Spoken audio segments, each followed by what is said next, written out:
My name is Faris. I'm from Charlotte, North Carolina. I have 2 degrees, one from Guilford College in Greensboro, North Carolina, and one from Appalachian State in Boone, North Carolina, where I earned my Master's of Science in Exercise Science.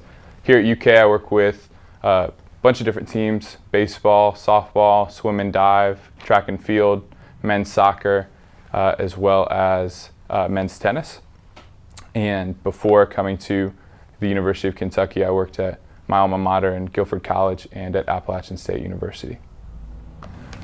My favorite UK sports memory would have to be going to the McCravey Invitational just a few weeks ago here in Lexington and seeing all of the track athletes that I worked with over the past few months PR in a meet that wasn't a national championship or conference championship, but to see them improve and to reach marks that they've never reached before was really great. What do I like most about UK? I love that nobody at the University of Kentucky is okay with second place. Everybody wants to win, everybody wants to do well, and no one is content with just being okay or mediocre. Everybody wants to be elite. The back squat would have to be my favorite lift. I think that there isn't a bigger physical or mental test than a heavy back squat. I think successful strength coaches are persistent. I think that they possess a tremendous amount of integrity, and I think that they are lifelong students of the field of strength and conditioning.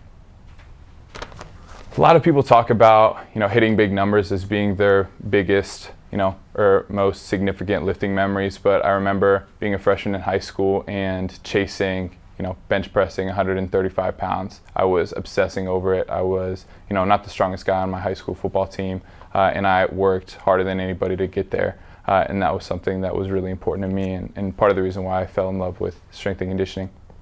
I knew I was meant to be a strength coach after working with my collegiate strength and conditioning coach, Coach Zach Sullinger at Guilford College. He's a tremendous mentor and coach and an even better man, somebody I really look up to, and to see a guy who got up every day at 4 or 5 a.m., got to our weight room, was there until the late evening, and was on the road recruiting on the weekends. I had a tremendous amount of respect for him, and he challenged me in ways that a lot of people haven't. If I wasn't a strength coach, I would be a student success mentor, working with first-generation college students to accomplish their goals inside and outside of the classroom. A pretty significant role model in my life would have to be my father. I haven't met a harder worker than anyone that I've met in my entire life. He gets up day in and day out, works hard to provide for his family, is persistent, and I've never heard him complain. He's a tremendous role model in my life. The best part about working as the strength and conditioning coach at UK would have to be working with athletes that want to win and seeing them improve from week to week. What's the worst part about your job? The worst part about being a strength and conditioning coach would have to be waiting for the next group to come in. We like to work, we like to help people reach their goals, and waiting for the next group to come in is really tough. That's a really good question. I would have to say at least an hour every day, like solid hour, probably spread out over the course of every waking moment of my life. Okay, question number 2. Biggie or Tupac? Biggie, East Coast, all day. Last one. At what point in your life did your calves stop growing?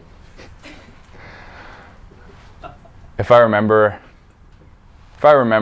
my calves were pretty big, from what I can remember for the majority of my life. It was sometime in high school when I started bench pressing and squatting that my body just leached all of the protein out of my lower leg, and just I can bench a house, but I can't do a bodyweight calf raise. It's kind of embarrassing. Okay, great. Thank you.